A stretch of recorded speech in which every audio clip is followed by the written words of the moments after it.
Halo minasan, kembali lagi di channel My Name. Kali ini aku bakalan kasih spoiler dari anime Okiraku Yushu no Tanoshi Hyushiboei episode 4. Dan kalau kalian tidak suka spoiler, bisa skip video ini ya.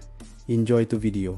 Di awal episode melanjutkan saat desa diserang dan Fan meminta bantuan kekuatan para warga untuk melawan musuh bersama. Para warga pun dengan penuh semangat menyatakan akan membantunya dan bertarung bersama Fan. Dan Fan pun merasa senang. Lalu Fan memerintahkan untuk menyiapkan 5 orang di setiap menara dan 10 orang di gerbang masuk. Semua pun mengerti dan segera bergerak. Fan pun berniat naik ke atas, tapi tiba-tiba Till datang menghentikannya.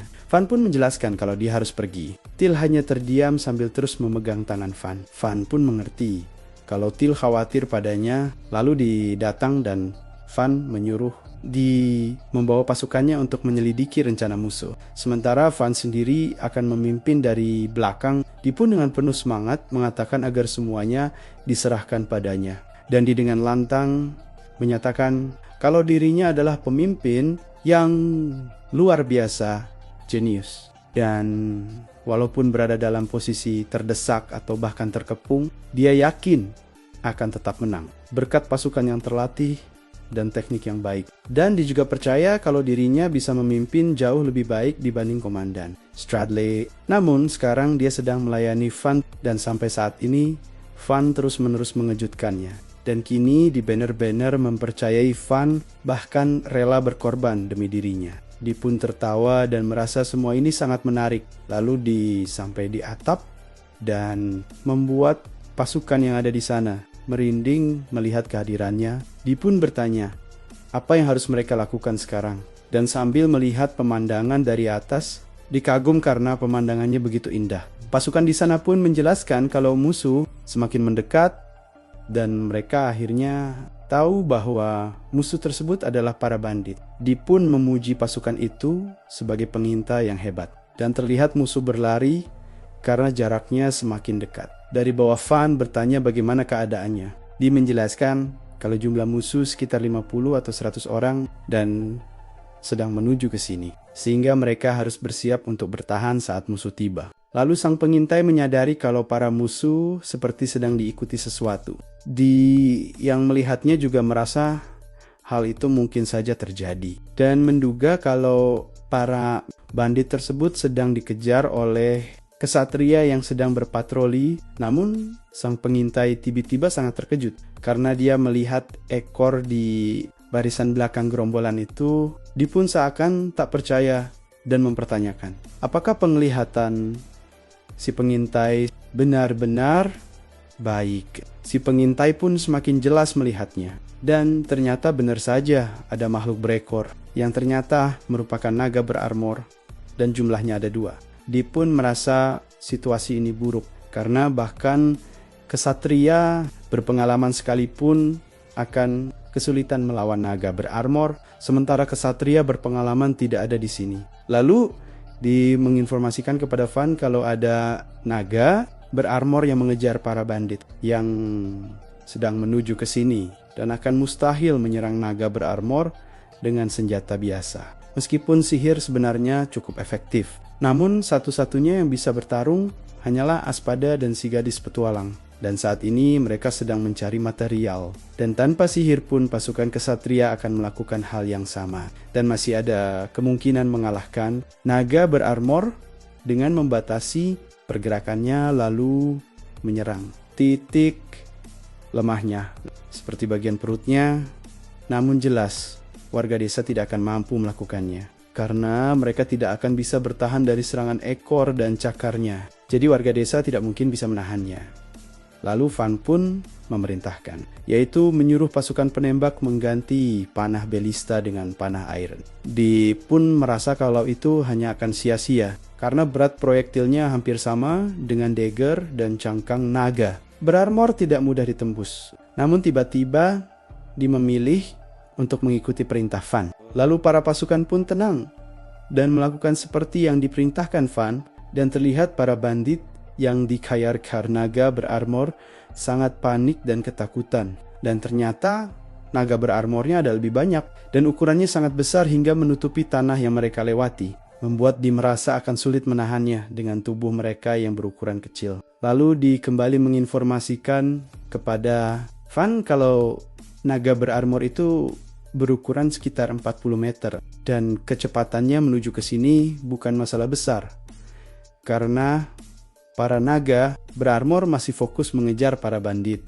Van pun bertanya apakah tidak ada cara lain untuk menghentikan naga berarmor, karena Van merasa kasihan pada para bandit itu. Dia pun malah tertawa dan meminta maaf karena sempat kelepasan, yang ternyata disengaja. Tertawa karena saat berada dalam kondisi terdesak, dia cenderung bercanda dan tertawa. Dia pun berusaha menenangkan diri dan menurutnya kekuatan yang berlebihan justru akan membawa dampak buruk, dan Di pun memutuskan untuk membiarkan musuh masuk dan Di sendiri yang akan mengurusnya, serta menembaki para bandit setelah mereka masuk ke parit. Lalu Van memerintahkan para penembak untuk menembak naga berarmor saat sudah berada di depan parit. Semuanya pun mengerti.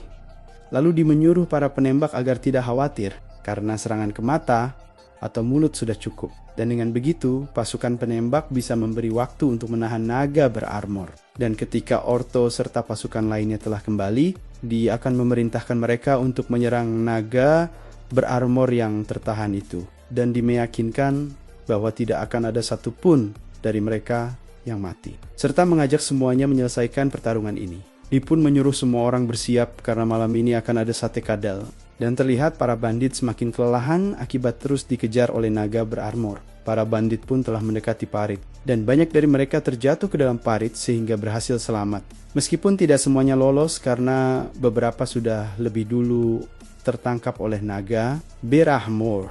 Lalu memerintahkan pasukan penembak untuk bersiap menembak, dan merasa situasi ini lebih sulit dari perkiraannya. Kemudian Di pun memberi perintah untuk menembak. Lalu salah satu peluru mengenai salah satu naga. Di pun mengira tembakan itu gagal mengenai sasaran karena anak panahnya tiba-tiba menghilang. Namun seketika naga yang terkena serangan tersebut langsung terjatuh. Dan bukan hanya satu, naga lainnya pun ikut tumbang. Hal ini jelas membuat Di sangat terkejut. Dan walaupun mereka tidak menjatuhkan banyak naga, hanya beberapa yang tumbang saja sudah cukup membuatnya terkejut. Van pun bertanya bagaimana hasil dari serangan itu. Dia pun mengatakan bahwa Van telah melakukan sesuatu yang berbahaya. Van pun merasa heran dengan maksud perkataannya. Lalu dia menjelaskan bahwa apa yang dilakukan Van sebenarnya bertujuan baik. Dan ternyata perintah Van sebelumnya berhasil menjatuhkan 10 naga berarmor hanya dalam satu serangan. Para warga yang mendengarnya pun langsung terkejut. Namun masalah yang muncul sekarang adalah persediaan anak panah telah habis, sehingga mereka harus menggunakan balista lainnya. Para penembak pun memahami hal tersebut dan segera bergerak. Lalu Van pun memikirkan sebuah rencana lain. Lalu Van mengatakan kepada Di bahwa jika mereka tidak memiliki cukup iron, maka mereka bisa menggunakan anak panah berbahan kayu. Dia yang mendengar usulan itu tampak terkejut, namun tetap memilih untuk menuruti perintah tersebut. Lalu memerintahkan pasukannya untuk menggunakan sisa anak panah iron dan menggantinya dengan anak panah kayu untuk sisanya. Setelah semuanya siap, Dia pun kembali memberi aba-aba. Dia pun menyadari bahwa setelah serangan pertama tadi, kepercayaan diri mereka meningkat dan kini pasukannya telah bersiap di menara lain dengan keyakinan bahwa mereka akan menang karena serangan kedua diyakini akan lebih akurat dibanding sebelumnya. Dan serangan ini akan membuktikan kekuatan desa mereka. Lalu serangan kedua pun dilancarkan dan sekali lagi berhasil melukai para naga. Namun belum cukup untuk menjatuhkan mereka. Dia pun kembali terkejut. Namun tak lama kemudian naga yang terkena anak panah kayu pun tumbang. Dan ternyata walaupun hasilnya tidak sekuat anak panah iron, anak panah kayu tetap mampu menembus cangkang tebal naga berarmor. Dan kini dimulai percaya seperti yang dikatakan Van bahwa mereka bisa melakukannya tanpa panah iron. Dia pun memerintahkan pasukannya untuk kembali menggunakan anak panah kayu. Lalu memberi perintah untuk menembak lagi. Dan akhirnya seluruh naga berarmor pun tumbang. Dia pun mengumumkan bahwa mereka telah menang karena semua naga telah mati. dan semua orang langsung bersorak gembira merayakan kemenangan mereka. Di pun tak menyangka mereka bisa menang tanpa ada satu pun yang tewas maupun terluka. Padahal mereka hanya menggunakan sekitar 60 anak panah. Dan Di merasa jika hal ini diceritakan kepada Komandan Stradale, sang komandan pasti tidak akan percaya. Karena kejadian seperti ini seharusnya mustahil. Di pun seakan tak percaya bahwa Van telah tumbuh sejauh ini. Lalu Di menghampiri Van dan mengatakan, "Lihat, kita berhasil." Van pun membalas bahwa semua ini berkat Di. Lalu Van mengucapkan terima kasih atas bantuannya.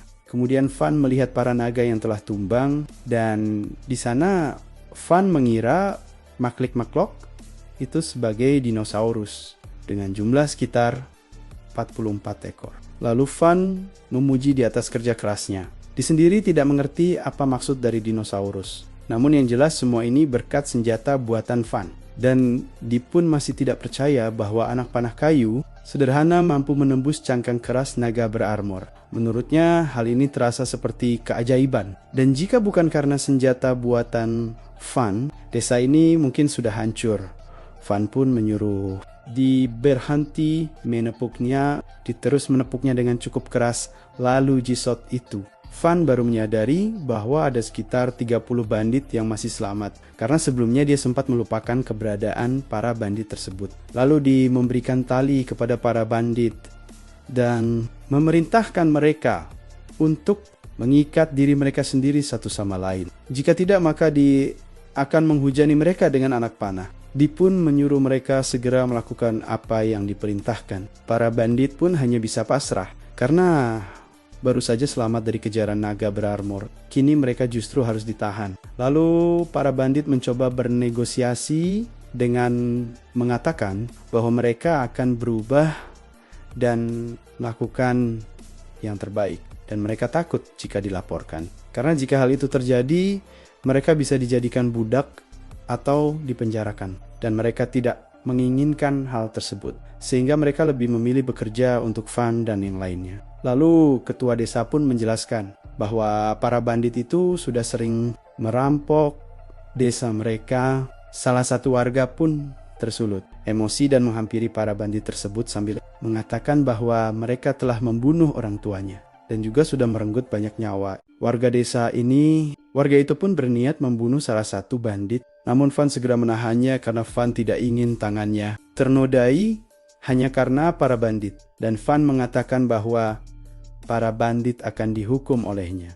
Sehingga warga tersebut diminta menyerahkan semuanya padanya. Dengan berat hati, warga itu pun akhirnya mengiyakan. Lalu Van menjelaskan kepada para bandit bahwa mereka tetap akan menjalani hukuman saat para ksatria kerajaan datang, dan para ksatria akan membawa mereka pergi. Dan sampai waktu itu tiba, para bandit diwajibkan untuk bekerja demi desa ini. Lalu para bandit pun diperintahkan untuk mengambil inti sihir dari naga berarmor yang telah mati, sambil terus diawasi dan diancam dengan anak panah yang sebelumnya membunuh para naga. Para bandit pun memahami situasinya dan langsung melaksanakan perintah tersebut.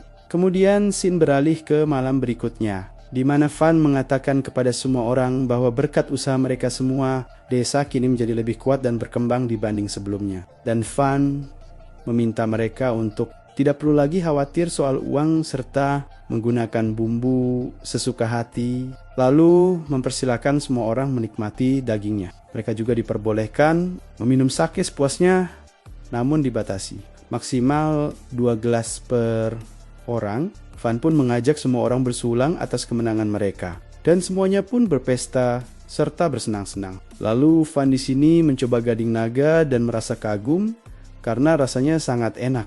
Salah satu petualang pun bertanya, apakah dagingnya enak? Van mengangguk setuju, karena daging yang dibakar itu terasa garing di luar, namun lembut dan juicy di dalam. Van tidak menyangka rasanya bisa seenak ini. Lalu warga menjelaskan bahwa bagian dalam daging naga memang berlemak dan lezat, namun bagian luarnya dilindungi oleh cangkang yang keras. Van pun mulai berpikir, apakah karena itulah bagian dalamnya menjadi begitu enak? Petualang lain menambahkan bahwa daging ini sangat mahal, sehingga biasanya selalu mereka jual saat mendapatkannya. Dan meskipun mereka menyimpan sebagian untuk dimakan, tetap saja masih ada sisa untuk dijual. Dan si petualang itu juga yakin bahwa balista sama kuatnya dengan senjata yang dibuat. Fun untuk mereka. Di yang mendengar hal itu langsung terkejut karena Fun memberikan pedang kepada para petualang, sementara dirinya tidak mendapatkannya. Para petualang pun menilai senjata buatan Fun yang diberikan kepada mereka, di mana senjata itu mampu memotong tulang naga dengan sangat mudah. Pedangnya juga sangat tipis, sehingga nyaman digunakan dan membuat setiap serangan menjadi jauh lebih tajam. Hal tersebut sangat membantu mereka dalam bertarung, dan mereka tidak menyangka hanya dengan memesan pada Fun dalam hitungan menit, mereka bisa mendapatkan senjata dengan kualitas terbaik. Lalu Didan yang lainnya pun merasa iri dan juga menginginkannya. Lalu mengatakan bahwa dirinya adalah anak buah Fun yang paling setia dan meminta dibuatkan senjata secara gratis. Juga beralasan bahwa dirinya harus mengurus keuangan serta material desa sehingga ia membutuhkan perlengkapan lengkap untuk 3 orang. Fun pun langsung kabur menghindarinya. Lalu salah satu warga menghampiri Fun dan mengucapkan terima kasih atas daging yang diberikan. Fun membalas dengan mengatakan soma-soma dan menyebut bahwa mereka semua sudah berusaha sebaik mungkin. Warga lain pun ikut menghampirinya dan menawarkan tambahan daging. Sementara warga lain yang melihat Fun merasa heran terhadap sikapnya. Karena meskipun menghadapi musuh, Fun masih memikirkan keputusan-keputusan itu seolah merupakan hal yang berat. Namun akhirnya hari yang baik ini pun tiba, di mana mereka semua bisa berkumpul bersama, tertawa, dan menikmati makanan lezat. Mereka pun kagum dengan cara berpikir Fun. Lalu Espada dan yang lainnya datang sambil mengatakan bahwa jika Fun terus berpikir seperti bangsawan, hal itu bisa menjadi masalah. Namun justru itulah yang menjadi kehebatan dari Fun. Lalu si petualang menjelaskan rincian harga jual naga, di mana satu naga lengkap beserta cangkangnya bisa dijual seharga 30 koin emas. Fun pun terkejut karena harganya semahal itu. Namun karena daging naga cepat membusuk, mereka kini tidak bisa menjualnya. Dan jika ditambah dengan biaya, pengiriman mereka hanya bisa mendapatkan sekitar 8 koin emas dari sisa tubuh naga yang telah mereka makan. Dalam hati, Fun berpikir bahwa hasilnya tetap besar karena jumlahnya sekitar 40 kadal, sehingga mereka bisa memperoleh sekitar 300 koin emas. Dan jika dikonversikan ke mata uang yen, maka jumlahnya sekitar 300 juta. Fun pun kembali terkejut dengan angka tersebut. Lalu Espada datang mengucapkan selamat karena Fun berhasil mengalahkan monster legenda. Fun pun mengucapkan terima kasih karena Espada juga banyak membantu terutama di bagian pelindung. Dan Fun mempersilakan Espada untuk menikmati dagingnya. Lalu Espada mengatakan bahwa hasil ini memang luar biasa. Namun, ada aturan bahwa desa atau kota yang memperoleh lebih dari 100 koin emas wajib membayar pajak sebesar 50% kepada Marquis. Fun yang mendengarnya pun sangat terkejut karena ternyata di dunia ini juga ada pajak. Lalu Fun bertanya apakah mereka bisa menyembunyikan hasil tersebut. Espada menjawab bahwa itu mustahil. Untuk satu naga mungkin masih bisa, tetapi jika sebanyak ini pasti akan diketahui. Fun pun mengeluh karena awalnya ia mengira akan mendapatkan 300 juta. Namun ternyata hanya sekitar 150 juta saja. Dan akhirnya Fun merasa harus melupakan urusan uang ini. Kemudian Fun bertanya, apakah pihak lain akan segera mengetahui kondisi desa ini? Espada menjelaskan bahwa hal itu sulit untuk disembunyikan. Namun ia meminta Fun untuk tetap tenang. Dan Fun pun tahu bahwa tidak ada yang bisa menandingi kesetiaan Espada kepada Marquis. Meskipun kali ini situasinya berbeda dibandingkan dengan masalah dungeon. Dan kali ini, untuk menutupi kebenarannya, mereka akan bergerak secara diam-diam, meskipun itu berarti sebuah pengkhianatan terhadap ayah Fun. Namun di saat yang sama, ayahnya adalah orang yang memilih jalan damai. Lalu Fun bertanya kepada Espada seperti apa rencananya. Espada pun mengatakan bahwa Fun harus memberitahu kakaknya, Marcia, mengenai kondisi desa ini. Fun pun langsung memahami tujuannya. yaitu agar kakaknya yang dikenal sebagai pihak yang mengalahkan naga tersebut. Waspada pun membenarkannya, dan para kesatria tidak akan mampu mengalahkan para naga itu. Sementara kepada para petualang cukup dikatakan bahwa mereka secara tidak sengaja bertemu di hutan, sehingga mereka berpura-pura telah berhasil mengalahkan naga-naga Teksebuchi bersama kakak Fan di sana. Terlebih lagi kakak Fan juga menginginkan pencapaian, sehingga dengan rencana ini semua pihak akan diuntungkan. Dan kini selain Fan, ada 3 kakaknya yang saling bersaing untuk menjadi kepala keluarga berikutnya. Sementara Fan sendiri ingin Marshall yang selalu membantunya hingga sekarang untuk memenangkan posisi tersebut. Fan pun memuji ide Espada tadi sebagai rencana yang sangat bagus. Lalu scene beralih ke keesokan harinya, di mana Fan yang baru keluar langsung disapa oleh para warga dengan wajah gembira. Dan Fan pun menyadari bahwa semua orang terlihat lebih ceria, serta terus mengucapkan terima kasih kepadanya. Lalu ada salah satu warga yang bercanda mengatakan ingin menikahi Till. Mendengar hal itu, Till pun terkejut. Lalu Fan memegang tangan Till. Dan Till semakin kaget karena sudah lama tangannya tidak dipegang oleh Fan. Dan Till pun merasa seolah Fan sedang mencari perhatiannya. Lalu Fan sendiri menyadari bahwa dirinya bersikap seperti orang dewasa di pemandian kemarin. Padahal kenyataannya Fan masih berusia 8 tahun. Dan justru itulah hal spesialnya sebagai seorang anak kecil. Para warga yang melihat kedekatan Fan dan Till pun ikut terbawa perasaan. Lalu Fan pun melepaskan tangan Till. Till pun kembali terkejut. Dan Fan merasa bahwa meskipun kasih sayang itu penting, sebagai seorang lord kehormatan tetap harus dijaga. Dan Fan pun yakin bahwa suatu hari nanti akan datang waktu di mana Till akan meninggalkannya. Namun bagaimanapun juga, kebahagiaan Till tetap menjadi hal yang paling utama baginya. Lalu Fan mengatakan bahwa jika suatu saat ada pria yang tertarik pada Till, Fan yakin Till akan meninggalkannya.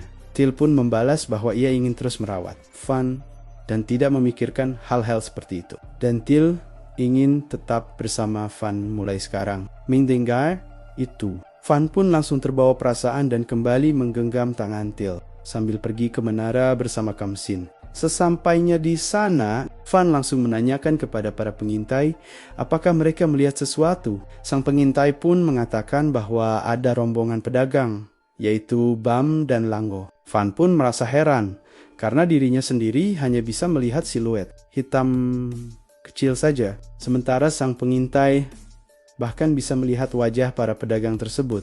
Till dan Homsin pun sama-sama kebingungan karena mereka juga hanya melihat siluet hitam kecil. Fan pun merasa lega karena berarti ini bukan masalah penglihatannya. Lalu Fan memerintahkan untuk mengangkat jembatan dan menyiapkan senjata. Yang lain pun merasa heran karena yang datang bukanlah bandit. Namun ternyata Fan hanya ingin berjaga-jaga karena ia khawatir ada bandit lain yang mengancam warga di sekitar. Dan takutnya konvoi itu bukan hanya berisi para pedagang saja. Dan karena mereka bertugas melindungi desa, Fan merasa harus tetap berhati-hati. Lalu Fan menyuruh Kamsin untuk memanggil Orto dan karena kini banyak hal yang harus mereka lakukan.